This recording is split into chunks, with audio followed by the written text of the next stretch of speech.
Hi, today we're going to be talking about part 1 of the AMP training and what AMP is. So this is inside of the Salem ITS training course, and there's a folder labeled AMP. AMP stands for Assessment Management Platform. There are a lot of different tools inside of here. We will not use all of these, so don't be intimidated. This is not the outline for today's class, but there are some resources in here that I wanted you to be able to get to quickly. So this is a kind of a hyperdoc that will get you to what you need quickly. There are also some Google Slides that are a takeaway item from here, so the access to the Google Slides is here up at the top. There's also a place to add questions if you have questions to quickly get a response back from Lee or I. But today we're going to be looking at the part 1. So first, what does AMP do?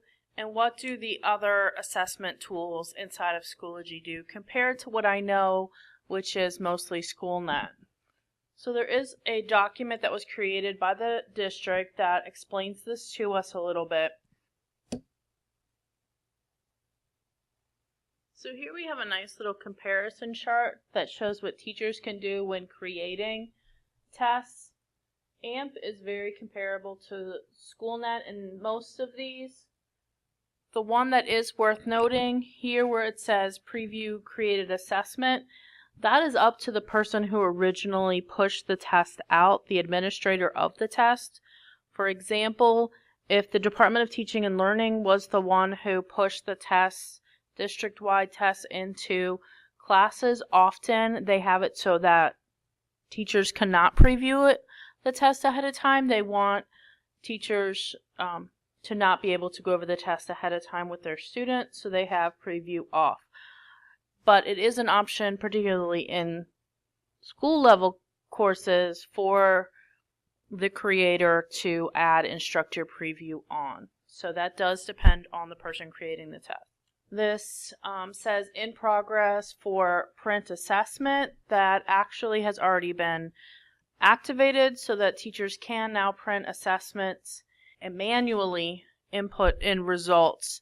This is particularly important for anyone who needs read aloud accommodations, and you need to be able to print out a copy of the AMP assessment so that the read aloud teacher can have a copy to read from. With the scoring and reporting, overall results for other instructors' courses by school and division, we do not have a good working report yet for that. It has been requested. It's in progress, I've heard, but I'm not sure what the status is as of yet for that. That's the same with view item performance for an individual course and a few of these others. So one thing to remember is AMP is a brand new product. It's only been around for 1 year. So Schoology is still tweaking and adding and improving this every day. And new features and changes do come out quite often, but it is definitely still a work in progress. Students have the same options that they had inside of SchoolNet. Flag for review is available on everything except for shared passage. The highlighter tool is working now for most item types. And line reader is not a feature that's yet available. You can incorporate in Desmos calculators, which is very nice. So as you can see, some of the features that we want have been requested, and you can see a timeline of when they are supposed to have that available to us. It is best practice when making an AMP assessment to align the learning objectives. Anytime you want to align the learning objectives, you can go to the bullseye inside of most items in Schoology. But there is a way to customize this to make this go a little faster, so I'm going to show you quickly how to do that. You would go into your resource section.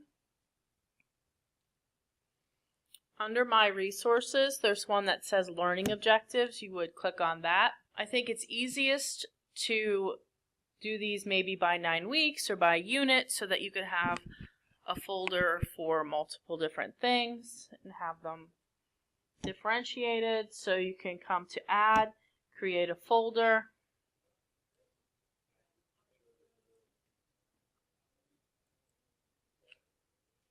And then inside of that folder, I'm going to add the learning objectives that I would use in the first 9 weeks.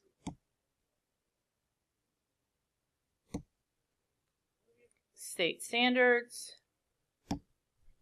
Virginia,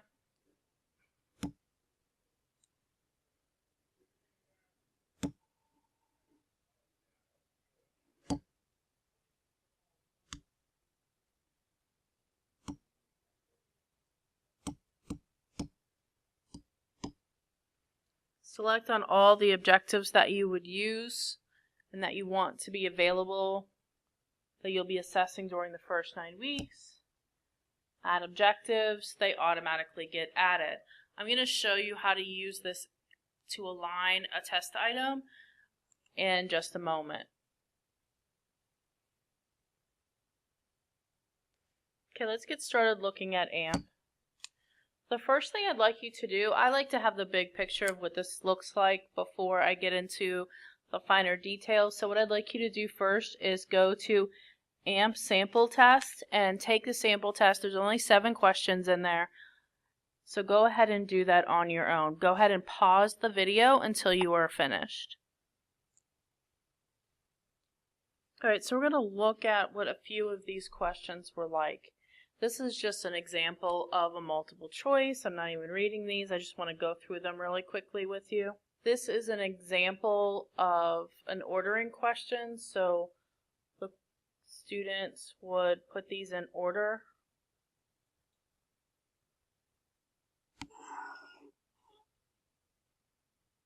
Here's an example of a number line. So you would take the numbers, the fractions, and put them onto a number line. This is a really cool question type where the students can highlight where they would find something.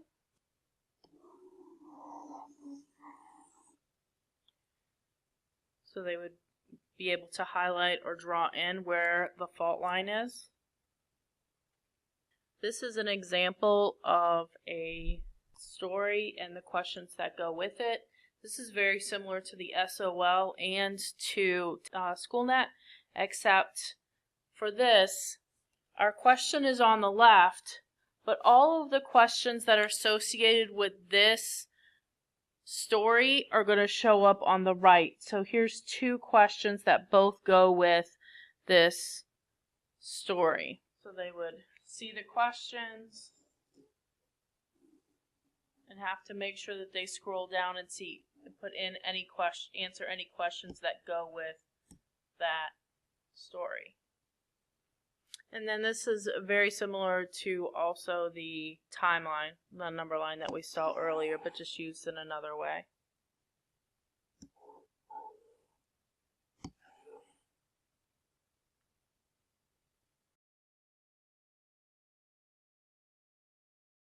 Alright, now we're going to quickly look at what is the AMP team and what are the naming conventions inside of AMP. So there is a district team of people who create. There are also school teams, that would be us. Inside of the school team, we try to have whoever's creating assessments inside of a PLC or a department can have access to creating question banks. And that's nice because as a department lead, I could then use everybody's portion, everyone's contribution, and pull from all of those test banks to create a test. And then each department or PLC group would then have one person with admin rights who could push the test then into everyone else's courses. So if we were making a test for Unit 3, everyone in that PLC can contribute and give a part, and then I would accumulate all of those test banks into one test and push the test then into all 4 of the teachers' classes for that. So everybody would have the same test pushed to their class. My cautionary tale, once you activate an AMP test, you can't put it back in draft mode. Once you create an AMP test, you can't delete it. So some naming conventions have been made. You'd put your school abbreviation, the team or PLC group that was assigned to, and what the test name was. So for example, HSL, APUSH, Constitutional Convention. HSL, ITS, Demo. That way it sorts, and it'll sort in alphabetical order so that all the APUSH tests are together in alphabetical order. All the ITS tests are together in alphabetical order. And it cuts down on some of the chaos that is seen inside of AMP. And we're going to look at what that looks like here in a moment. So I have put a document inside of Schoology in the Creating a Question Bank section. The top one here that says AMP Demo Sample Questions, you're going to select that, and then it's going to have you force make a copy. If you can do that, that helps you to have some pre-created questions and not have to think about them as we create our first AMP test bank. So the easiest way I think to do this is to actually get our feet wet and get in and make a test bank. So what I'm going to have you guys do is go into AMP. To do that, you're going to go to Resources, and then there's a puzzle piece on the bottom left. You're going to select the puzzle piece labeled Assessments. Make sure that you are on Salem High School, which you all should only have Salem High School, but just in case. And then, as you can see, there are folders already created in here. Each department has their own. And then within a department, we should probably make additional folders for English 9, 10, 11, and 12. For now, what we're going to do is we're going to create these inside of the AMP training folder so that we're not cluttering up anyone's folders. So go ahead and choose AMP training. And you're going to create and add a folder for yourself. You all should have admin rights to this. So you're going to click on Add a Resource, Add a Folder, and you're going to name it HSL-your last name. And you can color the folder whatever makes you happy. As you can see, I already have one made, my yellow folder here. Alright, so now we're going to add some resources. If you add a resource, you're going to choose Add Managed Question Bank. A question bank has to be created before you can create an assessment, and this is what you would do. Here are different question types.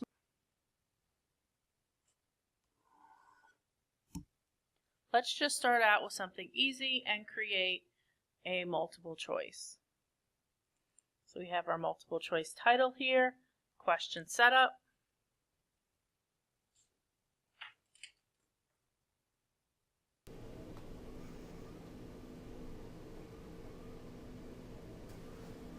If you click in this box, you can type in whatever your question is for the multiple choice question. Go down to the options then and put in your multiple choice options. If you wanted to say A, B, C, D, or whatever, you have to type that in here as well.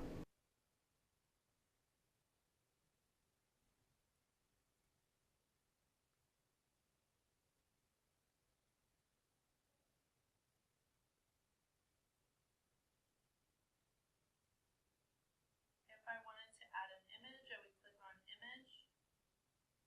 And I can either drag drop, add from file, or add a URL.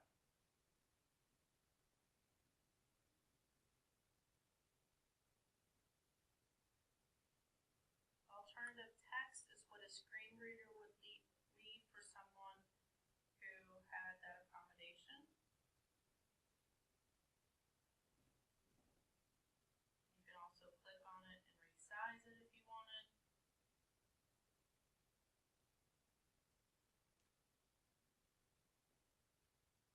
Once you have that, you need to choose what the correct answer would be.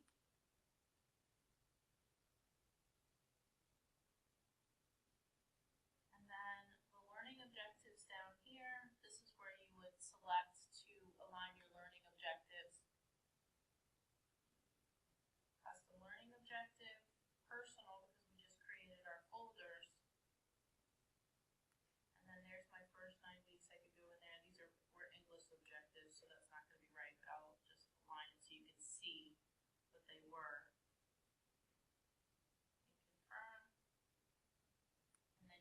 save it. Here's our question. I can preview what the question would look like for students as well. And so this is what the question looks like. And then I can go in and add another question. So what I'd like for you guys to do is to go through that document that you guys first made a copy of and create a few questions if you'd like from there, or you can create some that you would use in your course and look at what some of these different question banks looks like. Take about 5 minutes to play around inside of a managed question bank and making some of these various different types of questions. Once you have a question bank created, I would have someone go in and look at those questions, make sure there's no spelling errors, make sure that's something you guys want to use. So this is definitely something that you want to go over first with a partner before you publish anything. Once you are sure there are no grammatical errors, no question errors, everything is the way your team wants it, in order for it to be used in an assessment, it has to be published. So you would come over to the button, which at the time that you do it is yellow, and then you click on it and you're going to change it to publish, from draft to publish, so from yellow to green. Once it's published, you cannot unpublish, so it's important that you look that over carefully beforehand. That's something everyone in a PLC will be able to do, is go in and make these question banks. After the question banks are created, this folder takes you out. You can then create the assessment. Add a resource, add a managed assessment. And now in order to bring in a question bank, you would select Associate Question Banks. And I could choose My Question Bank, but I could go in and also choose Mr. Cooper's Question Bank. So you could have multiple question banks associated with the same test in this way. By using the preview button at the top, you can also go in and set the preliminary settings. Once these settings are set, the teachers cannot override these settings, so you would need to decide together as a PLC before this was finalized how many attempts the students will have, if you wanted them to be able to view their submissions after they're finished with it, which tools they were allowed to use, and then down there at the bottom is where the instructor preview can be turned on or off. Once these are set, I would then again have the test completely previewed, and then there is where you would activate this test.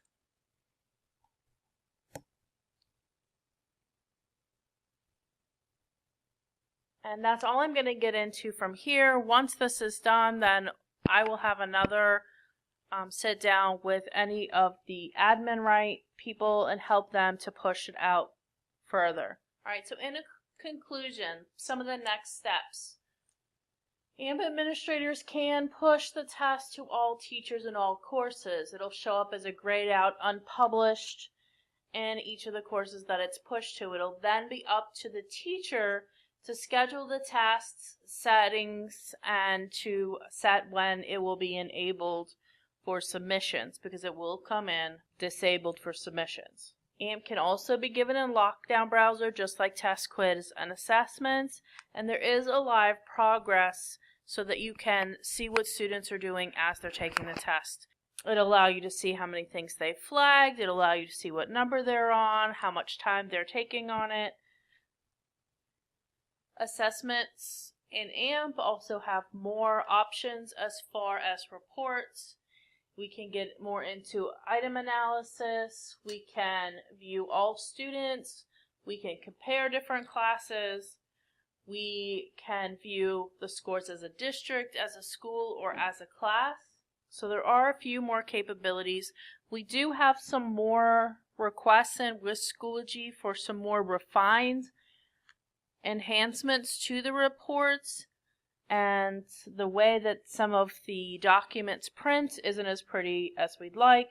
So it is not in its final states, but it has definitely gotten better and will continue to improve. Lastly, and I realize you guys can't see this, but here it says low, medium, and high. So what it did was it broke down according to this whole PLC that took this. Here are the question stems, and here's the percentage of students that were able to pass that question. And so it's broke down by question for the entire test. And so we can see what questions did the whole group have a hard time with, what did we have medium results with, and what did students do really well on, and that will help you with any review or item analysis as far as that goes. Alright, so good luck. If you have any questions, please go back to the Schoology course and add those questions into the discussion board, and I will get back to you as quickly as possible. As always, if you're creating something and you need help, I'm always here to help, and I'm pretty quick to reply, so if there's anything I can do, please let me know and I'll be happy to give you a hand.